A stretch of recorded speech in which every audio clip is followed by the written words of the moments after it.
Add coconut oil. Add mustard seeds and shallots and fry them till light brown.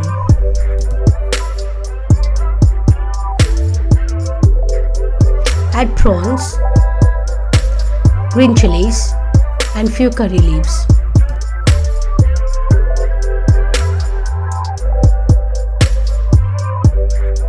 Add turmeric powder.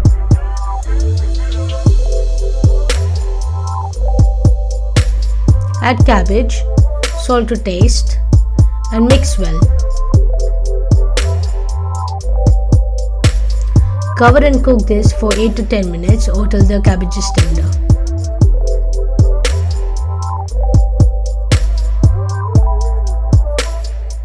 Add fresh coconut and mix well.